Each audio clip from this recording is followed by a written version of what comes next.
வெண்முரசு. வெண்முகில் நகரம் 1. பகுதி 1. பொன்னுடர் நாக்கு 1.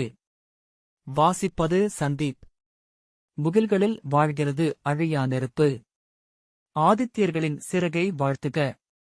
அதை ஒளியென்றறிகின்றது விழி. இடி என்றறிகின்றது செவி. வெம்மை என்றறிகின்றது மெய். புகை என்றறிகின்றது மூக்கு. கனிந்து பொழியும் மழை என்றறிகின்றது நா. நெருப்பை வாழ்த்துக. தூயவனை, தோல்வியற்றவனை, பொன்மயமானவனை, புவியாளும் முதல் வேந்தனை, புனிதமான அக்னிதேவனை வாழ்த்துக. கற்களில் கடினமாக, தசைகளில் மென்மையாக, நீரில் குழைவாக கறந்திருப்பவன். வேர்களில் திசையாக, வயிற்றில் பசியாக, உடலில் விழைவாக வாழ்பவன். விழிகளில் அறிவாகவும், நெஞ்சில் நெறியாகவும், சொல்லில் மெய்யாகவும் திகழ்பவன். பசுக்களில் விழியாக, பாம்பில் நாவாக, கன்னியரில் செவ்விதழ்களாக, மரங்களில் தளிர்களாக சிவந்திருப்பவன் மெய்யறிந்த ஜாதவேதன். வானறிந்த பேரமைதியை பாடும் நாக்கு. மண் தொட்டு நின்றாடும் விண். அனைத்துக்கும் சான்றானவனை, எங்குமுள்ளவனை, எப்போதுமிருப்பவனை வணங்குக. பிரம்மத்திலிருந்து விஷ்ணு தோன்றினார். விஷ்ணுவிலிருந்து பிரம்மன் பிறந்தான். பிரம்மன் தன் ஒளிமுகத்தை வெறும்வெளியை ஆடியாக்கி நோக்கிய படிமை ஒரு மைந்தனாகியது. முடிவிலா ஒளியாகிய அங்கிரஸ் என்னும் பிரஜாபதி பிறந்தார். காலம் மறைந்த யோகத்திலமைந்து தன் அசையாத சித்தத்தை அறிந்த அங்கிரஸ் அதை சிரத்தா என்னும் பெண்ணாக்கினார். அவரது கருணையும் அன்பும் புன்னகையும் நெகிழ்வும் சினிவாலி, கஹு, ராகை, அனுமதி என்னும் 4 பெண்மக்களாக பிறந்து ஒளிக்கதிர்களென வெண்டிகழ்ந்தனர்.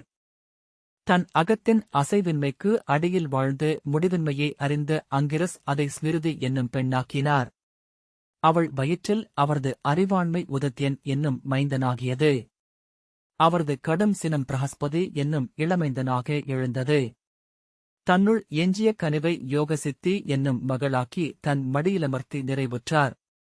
அணையா அனலாக பிரஹஸ்பதி வானில் வாழ்ந்தார். அவர் விழி தொட்டவை கனன்று எழுந்தன. அவர் சித்தம் தொட்டவை வெந்து விபூதியாகின. அவர் சென்ற பாதை விண்ணில் ஒளிரும் முகில்தடமாக எஞ்சியது.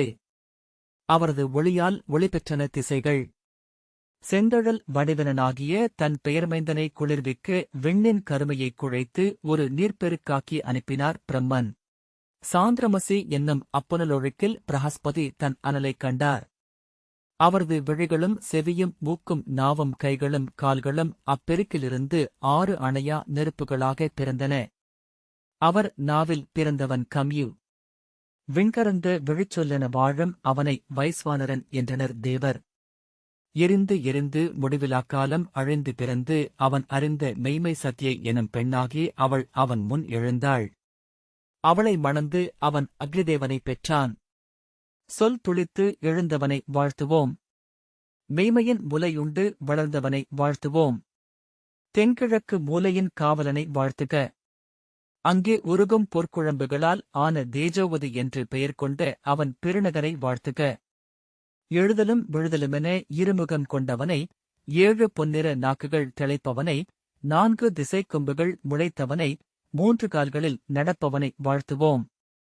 ஸ்வாகையின் கொழுனனை, தட்சிணம் ஆகவனியம் கார்ஹபத்தியமெனும் 3 பொற்குழவிகளின் தந்தையை வாழ்த்துவோம். விண் நிறைந்தவனே, எங்கள் நெய்த்தொழிக்கென நாவு நீட்டு. அழியாதவனே, எங்கள் சமதைகளில் எழு. அனைத்து மறிந்தவேனே, எங்கள் சொற்களுக்கு நடமிடு.